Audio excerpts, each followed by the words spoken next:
और ये कथा का रिश्ता तो बहुत ध्यान से सुनना, ध्यान से। स्कंद पुराण यहाँ तक कहती है कि इस कथा के चरित्र को जो श्रवण कर लेता है उसको 26 एकादशी करना भी नहीं पड़ती। इस एकादशी की केवल ये कथा सुनकर ही वो तर जाता है।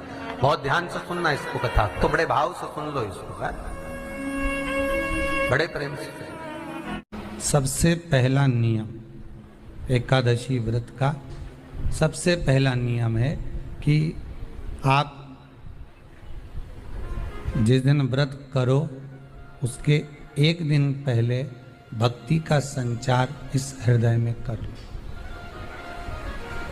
भक्ति का संचार इस हृदय में कर लीजिए। जिस दिन आप व्रत करो, जैसे एकादशी का व्रत कर रहे हो तो दशमी के दिन शाम का समय जब आवे, रात्रि जब होने लगे, शाम का समय आवे और रात्रि का आप जब भोजन ग्रहण करो तो उस भोजन में कोई ऐसा पदार्थ ग्रहण मत करिए जिस पदार्थ के कारण आपकी एकादशी बिगड़ जाए।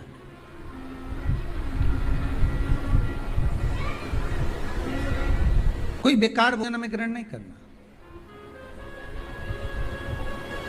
श्रेष्ठ भोजन ग्रहण करिए दशमी के।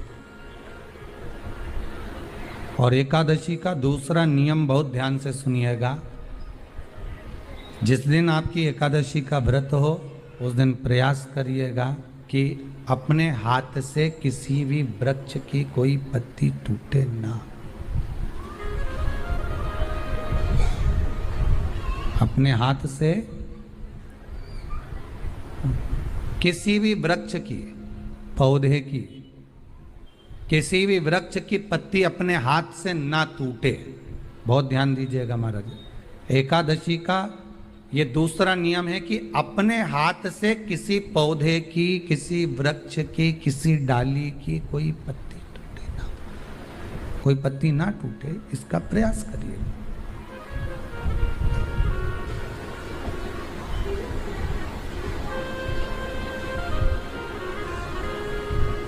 कितना सुंदर व्याख्यान कहा है, कितना सुंदर वर्णन है महाराज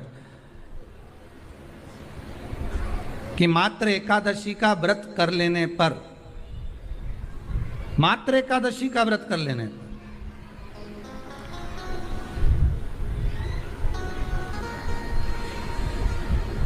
जो पूर्व में किया गया हमारा पाप कर्म है, हमने किसी जीव की हत्या करी है, हमने किसी को कष्ट प्रदान करा है, हमने किसी को अपशब्द कहा है, हमने किसी को ताने दिए, हमने किसी को आड़ा टेढ़ा कहा है, हमने किसी को गालियां दे दी है, मात्र एकादशी का व्रत ही कर लेने पर ये सारे जो दोष हैं वो समाप्त हो जाते हैं।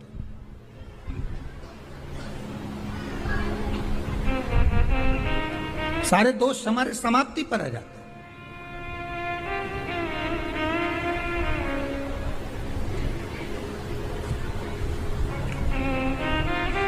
अब एक विचार करिएगा थोड़ा सा अपने मन में, अपने चित्त में, अपनी वृत्ति में एक बात उतारिएगा।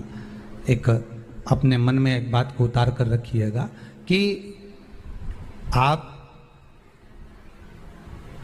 अपने पाप को, अपने पाप कर्म को जिस दिन छिन्न करने वाले हो, समाप्त करने वाले हो, अपने पाप को आप जिस दिन समाप्ति पर लेकर जा रहे हो तो उसके एक दिन पहले आपको प्रसन्नता होना चाहिए कि नहीं होना चाहिए कि कल मेरा पाप कटने वाला है, कल मेरा पाप समाप्त होने वाला है। जो मैंने पाप कर्म करा है वो समाप्त होगा, जो मैंने पाप कर्म करा है वो कल समाप्त हो जाएगा। तो एक दिन पहले आपके चेहरे पर प्रसन्नता हो कि ना हो?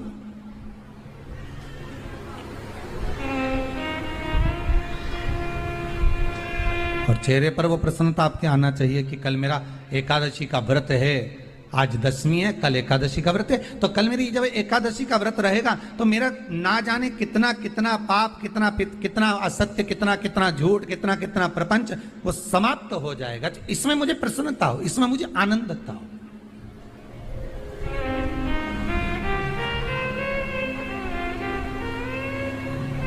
तो क्या कहा गया कि प्रयास करिएगा कि एकादशी के दिन कोई वृक्ष की, कोई डाली की, कोई कोपल की कोई पत्ती ना तोड़ी जाए। क्यों? तो कहा अगर उस पत्ती को हम तोड़ देते हैं, वृक्ष की पत्ती को या क्यारे में लगी हुई कोई डाली की पत्ती को हम तोड़ देते हैं, तो एकादशी का पुण्य फल प्राप्त नहीं होता। एकादशी का कोई फल हमारे खाते में नहीं जाता, पुण्य फल प्राप्त। अब फिर भले तुम चाहे तुमने मोरधन खाया हो, चाहे तुमने फिर चिप्स खाई हो, चाहे तुमने फिर व्रत का कितना ही सामान खा गए हो और तुमने सोचा कि आज मेरी एकादशी है, तो फिर उसका कोई फल प्राप्त नहीं है, उसका कोई सुख प्राप्त नहीं है आपको, फिर उसका कोई आनंद प्राप्त नहीं है आपको, फिर उसमें कोई आनंद की अनुभूति आपको नहीं मिल रही। को याद रखिए, गौदान और एकादशी, श्रीमद वल्लभाचार्य जी ने मायावत का खंडन करा था जगन्नाथपुरी में, और श्रीमद वल्लभाचार्य जी ने कहा था एकादशी मरने के बाद मत दो, एकादशी जीते जी दो। कहा था कि नहीं कहा था? जीते जी दान करिए। इसलिए जगदीश में, जगन्नाथपुरी में एकादशी उल्टी लटकी हुई है। करें आपने दर्शन? जगदीश में एकादशी को उल्टा लटकाया, क्यों? क्योंकि वल्लभ ने कहा कि एकादशी जीते जी दो। कई पंडितों कहते हैं तुम्हारे दादाजी मर गए, जब 12वें का दिन होता है ना, तो पंडित जी संकल्प छुड़ाते हैं, दो एकादशी। बड़े बेटे ने 5 दे दी, छोटी बहू ने 3 दे दी, उसने 2 दे दी, उसने 2 दे दी, तो क्या तुम्हारे दादाजी भिखारी थे जो तुम्हारी एकादशियां लेकर जाएंगे? और तुम कौन होते हो दादाजी को एकादशी देने वाले? तुमने कौन सा इतने पुण्य कर लिए जो तुमने एकादशी दे दी? एकादशी के दान की महत्वता श्रीमद वल्लभाचार्य जी ने कहा कि कोई व्यक्ति अगर खटिया पर सड़ रहा है, पलंग पर तड़प रहा है, हॉस्पिटल में पड़ा हुआ है, तो निवेदन है कि उसको देखने जाओ तो अपनी करी हुई एकादशी में से 2 एकादशी का दान उसको तुरंत दे दो। क्यों? तो जिससे उसको मोक्ष मिल जाए, मरने के बाद नहीं।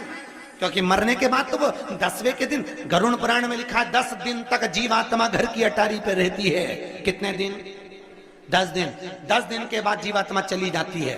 कहां जाती है? उसको जहां जाना है। 3 दिन में उसको भोग भोगना पड़ता है जीवात्मा को। 3 दिन नरक का भोग भोगती है, उसके बाद स्वर्ग का भोग भोगती है। 18 दिन में ये प्रोसेस पूरी हो जाती है। कितने दिन?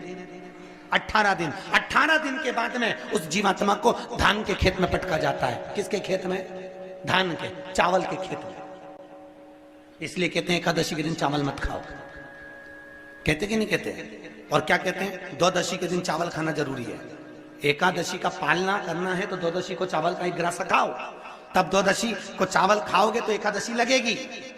चावल नहीं खाओगे तो एकादशी नहीं लगेगी। द्वादशी को चावल खाना जरूरी है। क्यों कहते हैं? क्योंकि धान के खेत में जीव को छोड़ा जाता है, उस धान के खेत में, चावल के खेत में जीवात्मा रहती है। उसको चिड़िया खाती है तो चिड़िया के रूप में जन्म लेता है, मनुष्य खाता है तो मनुष्य के रूप में जन्म लेता है। इसलिए एकादशी के दिन चावल नहीं खाया जाता, क्योंकि एकादशी के दिन हम चावल खाएंगे तो जीव हत्या का दोष लग जाएगा।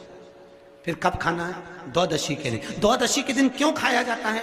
क्योंकि हम एकादशी के व्रत करे रहते हैं, और पहला घासा जब चावल का खाते हैं तो अपनी करी हुई एकादशी का पुण्य, जितने जीव हमारे मुंह में जाते हैं उनको उसका पुण्य मिल जाता है, और उनका फिर जन्म नहीं होता, वो तर जाते हैं, उनको एकादशी का भाग मिल जाता है। इसलिए कहते हैं एकादशी को चावल मत खाओ, पर द्वादशी को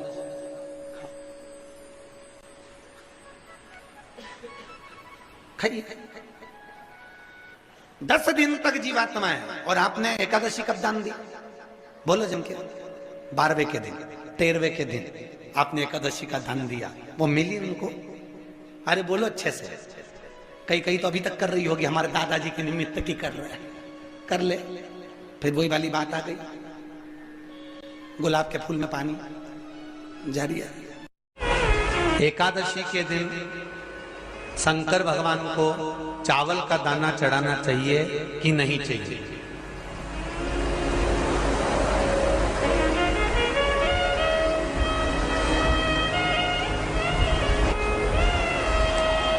बीमार व्यक्ति से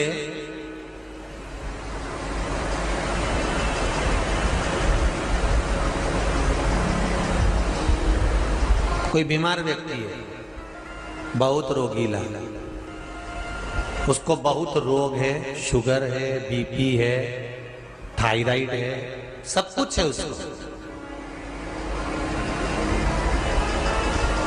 और वो रोगीला व्यक्ति जब डॉक्टर के पास जाकर पूछे, डॉक्टर साहब मेरी तबीयत ठीक नहीं रहती है, मैं बहुत कष्ट में रहती हूँ, बहुत तकलीफ है शरीर में, और अभी सावन का महीने का व्रत आ रहा है डॉक्टर साहब, 1 महीना में व्रत करती थी पहले, करूं कि नहीं करूं? तो डॉक्टर साहब क्या बोलेंगे? बोलते जाओ जरा जम के। डॉक्टर बोलेगा कि आप व्रत मत करो। डॉक्टर एक बात कहेंगे, शरीर स्वस्थ रखना है, व्रत बाद में हो जाएगा, अगले वर्ष कर लेना, पर अभी शरीर को सही रखना